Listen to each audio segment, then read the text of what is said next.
আল্লাহ আল্লাহ আল্লাহ আল্লাহ আল্লাহ লা ইলাহা ইল্লাল্লাহ মুহাম্মাদুর রাসূলুল্লাহ। পরে আবারও জিকির হবে। বাবাজিরা, আমার মা বোনেরা, আমার ভাইরা, আমার সোনামণিরা, জেনে নিন, শুনে নিন, আল্লাহ নবী মক্কা থেকে মদিনা পালিয়ে গেলেন না, ওহীর নির্দেশে গেলেন। কথা বলা লাগবে। গেলেন ওহীর নির্দেশে গেলেন।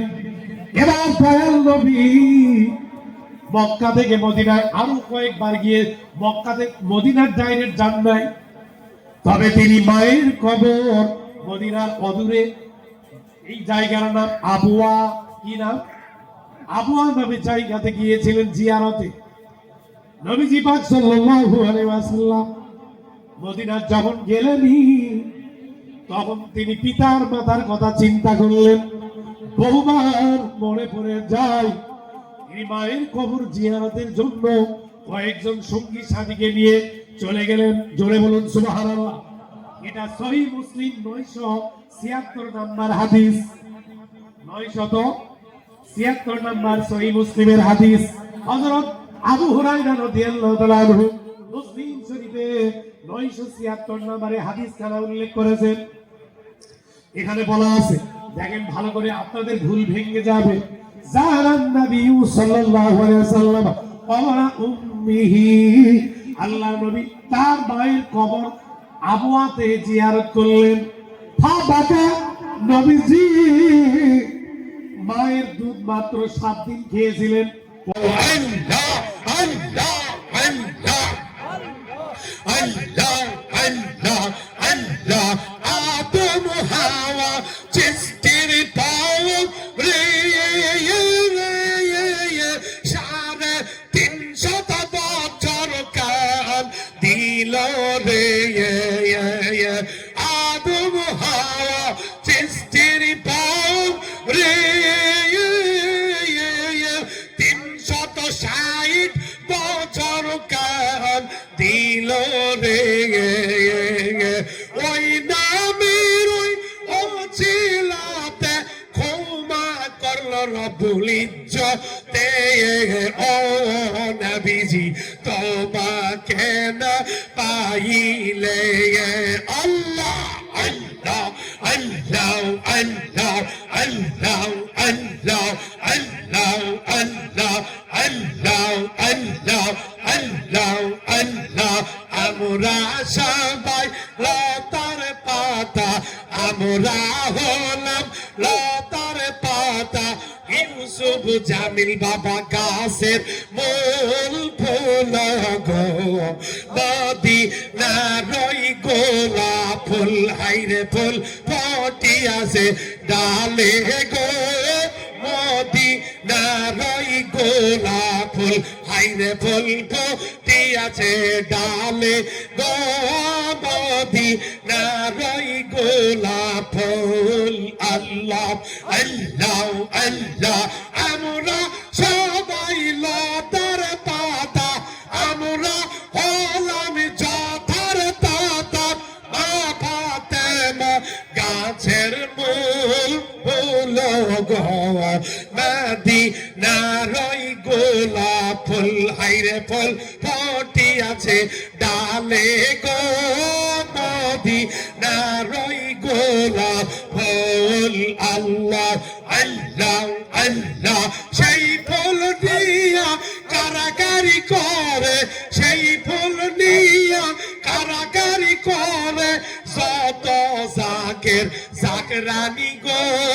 মদিনার ওই গোলাপ ফুল, হাইরে ফুল ফুটিয়াছে গোবরা বাগে গো। মদিনার ওই গোলাপ ফুল, হাইরে আমরা হইলাম যথার তথা, আমরা সবাই লতার পাতা। ওয়াজেদ আলী দাদা হুজুর গোলাপের ফুল ফুল গো। মদিনার ওই গোলাপ ফুল, হাইরে ফুল ফুটিয়াছে ডালে গো। মদিনার ওই গোলাপ ফুল, হাইরে আমরা সবাই লতার পাতা,